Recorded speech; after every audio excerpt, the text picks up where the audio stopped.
Hello everyone, welcome to this another lecture of satellite communication. So in the first lecture we have earlier studied about the satellite communication, introduction to satellite communication. So here we will just discuss about the parts of satellite. So as you already know that what is satellite? Satellite is a kind of thing that revolves around a body. It can be a celestial body. It can be Earth, as you all know. Celestial body is Earth, and Earth is the satellite of Sun, and Moon is the satellite of Earth. Okay. Satellite come in many shapes and sizes, as we all know, but must have at least two parts in common, an antenna and a power source. देखिए किसी भी satellite के लिए अगर हमको उसमें एक satellite का काम मेन क्या होता है कि वो कम्युनिकेशन करती है, ओके, या फिर किसी डिफरेंट सिग्नल्स को हमारे पास में भेजती है या फिर किसी चीज की पिक्चर क्लिक करती है। तो उसमें बेसिकली काम क्या हो रहा है? अगर पिक्चर भी हमारे पास कहीं से आ रही है तो मेन काम क्या हो रहा है कि वो क्लिक कर रहा है और सिग्नल मतलब कम्युनिकेशन ही कर रहा है वापस। Okay, that we are sending the signals to it कि वो वहां से पिक्चर क्लिक करे and it is again transmitting a signal that I have clicked a picture और if it is a person. Okay, कि मैंने पिक्चर क्लिक कर ली है and I am just transmitting it. So for it we have just an antenna and a power source for what? That we need a kind of power source to regulate our satellite or to just उसको चलाने के लिए mainly हमको power source की जरूरत होती है। Power source हम क्या यूज कर रहे हैं? जो हमने अर्लियर बताया था आपको कि पावर सोर्स हम लोग यूज करते हैं वहां पे solar panels. Okay, the antenna sends and receives information often to and from earth. Okay, so हमें पता है कि सेंड्स और रिसीव करने के लिए इन्फॉर्मेशन को हम लोग एंटीना का यूज करते हैं। और the power source can be solar panel और battery. Solar panel makes power by sunlight into electricity. Sunlight को बेसिकली वो इलेक्ट्रिसिटी में कन्वर्ट करता है। To avoid crash in space the satellite can be in different orbit. Okay, हम इसको launch करते हैं डिफरेंट डिफरेंट ऑर्बिट्स में जिससे कि वहां पर कहीं ना कहीं कोलिजन ना हो और क्रैश ना हो। So in February 2009, two communication satellite, one American and one Russian collided in space। ये पहली बार ऐसा हुआ था जब हमारे पास में एक सैटेलाइट। मैंने एक लेक्चर की वीडियो बनाई हुई है जिसमें मैंने आपको ऑलरेडी बताया हुआ है कि हमारे पास में स्पेस डेब्रिस क्या होता है और सारी की सारी हिस्ट्री बताई है किस तरीके से हमारे पास जो पहली सैटेलाइट्स थी कब कौन सी हमारे पास में क्रैश हुई। ये सबसे पहली बार हुआ था कि हमारे पास जो एक रशियन सैटेलाइट और अमेरिकन सैटेलाइट एक साथ क्रैश हो गई थी due to lack of communication और you can say due to lack of the connectivity. So this is the first time two man-made satellites have collided accidentally. Okay? और ये तो एक छोटा सा काम हुआ है कि दो सैटेलाइट बड़ी बड़ी टकरा गई है, लेकिन मैं आपको एक चीज बताता हूँ। Let me tell you one thing that अगर एक छोटा सा भी नैनो पार्टिकल या फिर मिलीमीटर का एक पार्टिकल, ओके, अगर टकरा जाता है किसी भी एक बड़ी सैटेलाइट से, सॉरी, एक बड़ी सैटेलाइट से अगर टकराता है तो it can damage the whole part of the satellite. बहुत बड़े पार्ट को या फिर पूरी सैटेलाइट को भी वो तबाह कर सकता है, छोटा सा particle. So what was the first satellite in space? So now we are just moving towards the history of satellite. सबसे पहली सैटेलाइट का नाम था स्पुतनिक फर्स्ट, जो कि सैटेलाइट लॉन्च की गई थी स्पेस में सोवियत यूनियन द्वारा। सोवियत यूनियन एक रशिया का ही पार्ट है। 1957 में लॉन्च हुई थी। ओके, सबसे पहली अगर पूछी जाती है तो आप बताएंगे स्पुतनिक फर्स्ट, जो कि हमारे पास लॉन्च की गई थी 1957 में। अगर हिस्ट्री की बात करूं तो स्पुतनिक फर्स्ट हमारे पास 1957 में लॉन्च हुई है। उसके बाद में स्कोर लॉन्च हुई है, SCOR स्कोर। कब हुई लॉन्च? 18 दिसंबर 1957। देखिए ये भी 1957, ये भी 1957, तो वहां पर इवोल्यूशन शुरू हो गया था हमारे पास में। ओके, सो ये लो इलेप्टिकल ऑर्बिट में काम करती थी और जिसका पीरियड था 100 आवर्स का। ओके, फ्रीक्वेंसी थी 150 मेगाहर्ट्ज की। And if we are going towards the next satellite is the Echo, जो कि लॉन्च की गई थी 1960 में। और ये एक सिंपलेस्ट कम्युनिकेशन सैटेलाइट थी जो कि 100 फीट की थी डायमीटर में। It carried radio and TV signal transmitted to the satellite would be reflected back to earth and could be received by any station within the view of satellite. देखिए basically हमको satellite से यही करना होता है कि हम लोग कम्युनिकेशन करते हैं। तो ये जो सैटेलाइट थी ये कम्युनिकेशन सैटेलाइट ही थी सबसे पहली, जिसमें कि हमने अपने रेडियो और टीवी सिग्नल्स को ट्रांसमिट किया था। ओके, सो इसका 90 मिनट्स का पीरियड था, ये भी आप ध्यान रखेंगे। सबसे पहले हमारे पास स्पुतनिक हो गई, दूसरी स्कोर हो जाती है, फिर एको आ जाती है जिसका 90 मिनट्स का हमारे पास पूरा का पूरा साइकिल था। जब उसके बाद आता है Telstar first and second. Telstar first launch हुई थी 10 जुलाई 1962 में, टेलीस्टार सेकंड लॉन्च हुई थी मई 7 1973 में। तो कहीं ना कहीं इसमें भी टाइम लगा है, लेकिन ये हमेशा जो फर्स्ट और सेकंड में जो ये टाइम लगा है, इसमें इवोल्यूशन हुआ है बहुत बड़ा। इवोल्यूशन क्या था कि जो फर्स्ट सक्सेसफुल ब्रॉडबैंड जो ट्रांसमिशन हुआ था वो इन्हीं सैटेलाइट्स के द्वारा हुआ था, और इनकी फ्रीक्वेंसी रेंज थी 4 और 6 गीगाहर्ट्ज। ठीक है, अब मैं बात करता हूँ सिंकोन की। Series provide the first successful geosynchronous, ये सबसे पहली हमारे पास जियोसिंक्रोनस सैटेलाइट थी। ध्यान रखना हमारे पास 3 ऑर्बिट होते हैं, that we will study further, that we have these 3 kind of orbit. First one is LEO, second one is MEO, then we have GEO, and then at the end we have HEO, HEO. HEO means higher orbital satellites. So higher orbital में क्या होता है basically, मैं आपको उसके बारे में भी आगे बताऊंगा, लेकिन एक ब्रीफ ओवरव्यू दूं तो लोअर में लोअर ऑर्बिट में होती है, मीडियम में होती है, जियो सिंक्रोनस में हमारे पास जियो सिंक्रोनस ऑर्बिट में होती है सैटेलाइट्स, मतलब उसको हम जियो स्टेशनरी भी कह सकते हैं। And in the higher orbits we have, higher orbits हम बेसिकली यूज करते हैं हमारे पोलर रीजन्स के लिए। ठीक है, इस 1963 में अगर बात करूं इस अब सिंकॉम की, जो ये हमारी पहली जियो सिंक्रोनस सैटेलाइट थी, वो 1963 में लॉन्च हुई थी। इसके बाद में हमारे पास ये डिफरेंट डिफरेंट वर्जन आए इसके, 1963 और 1964 में भी आए। ओके, बेसिकली मिलिट्री सैटेलाइट थी।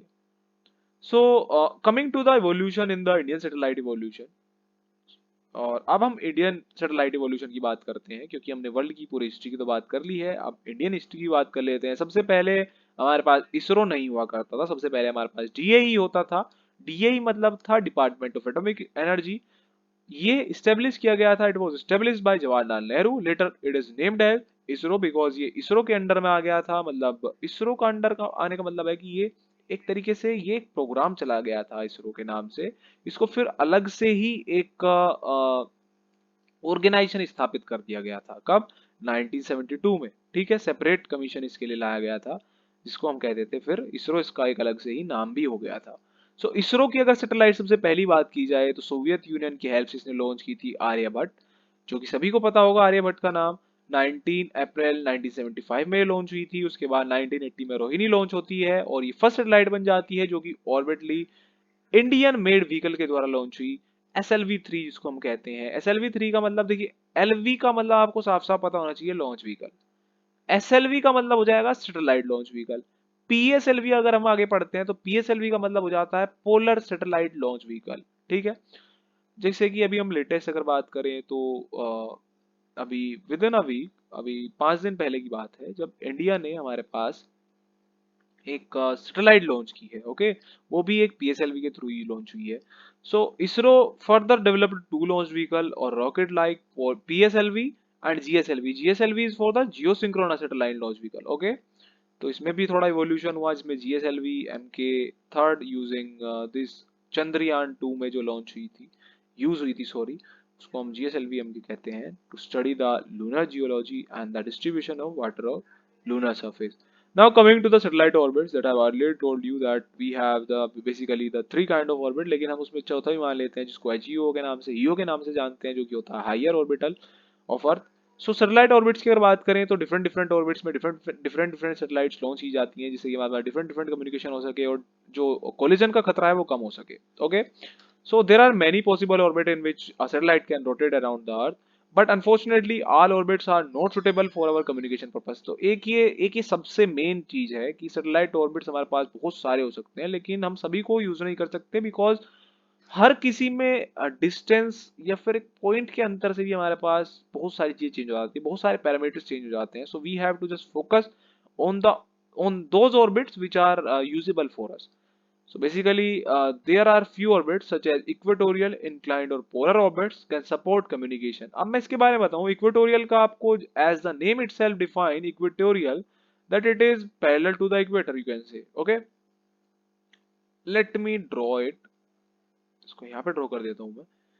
ये मेरे पास एक अर्थ है। Okay, I am just drawing the equatorial. Equatorial मतलब जो इक्वेटर के पैरेलल है। ठीक है, ये मेरे पास इक्वेटोरियल ऑर्बिट हो जाएगा अर्थ में। इंक्लिनेशन का नाम जैसे है इंक्लाइन, तो इंक्लाइन होना चाहिए। That is our inclination orbit. Polar orbit का मतलब है पोलर, पोलर रीजन मतलब टॉप रीजन हो सकता है। Okay, these are our polar, those these are our polar regions, that means it would be like this.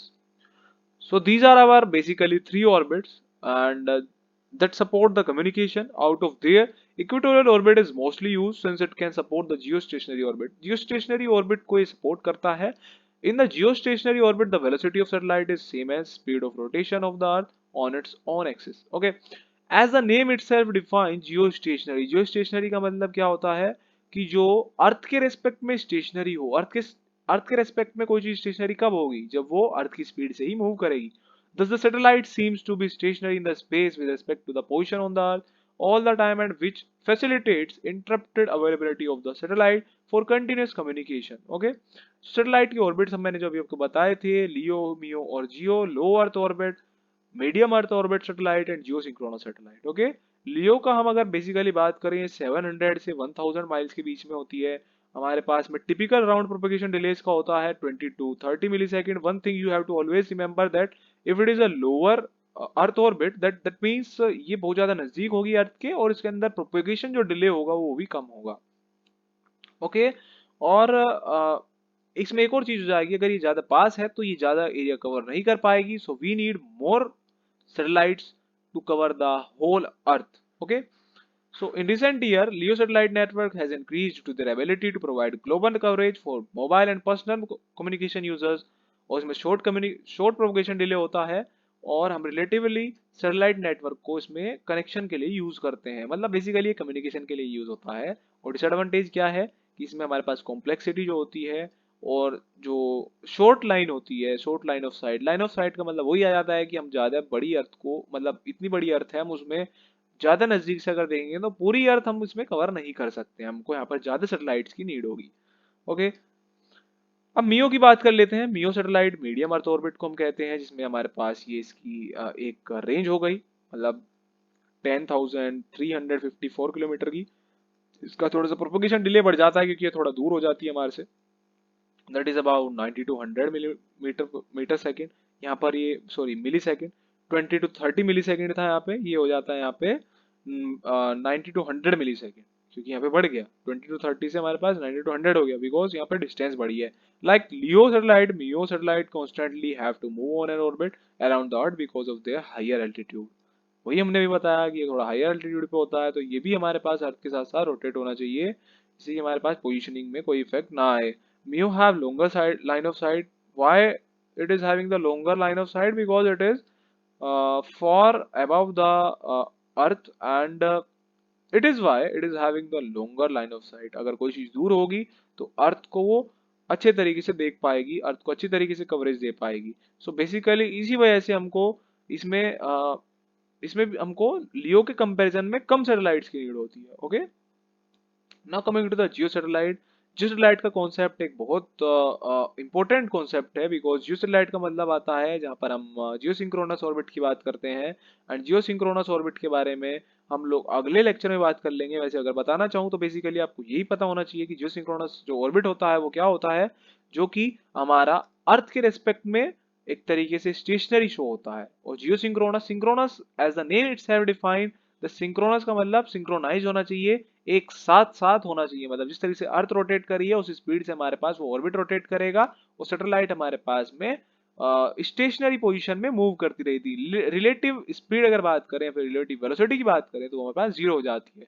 So this is our the geo satellite, and इसमें हमारे पास only 3 satellites की need होती है पूरे अर्थ को कवरेज देने के लिए। और इसमें थोड़ा सा जो अगर बात करूं, इसके अंदर जो प्रोपोगेशन डिले होता है वो आपके पास में लियो और मियो के कंपैरिजन में ज्यादा होता है, because it is far from the earth then this LEO and MEO. Okay, so basically this is all about the geo, mio and leo. So in the next lecture we will just discuss about the advantages and disadvantages of various orbits. So इसमें भी हम लोग इसके बारे में बात करेंगे, इसका एक ओवरव्यू दोबारा से ले लेंगे फटाफट से। So hope this lecture is clear to you all. If you are having any kind of doubt, you can comment in the comment box, और आप अगर आपको वैसे कांटेक्ट करना है कुछ, तो आप वैसे भी कर सकते हैं। I will provide you the mail ID also. So basically, thank you so much.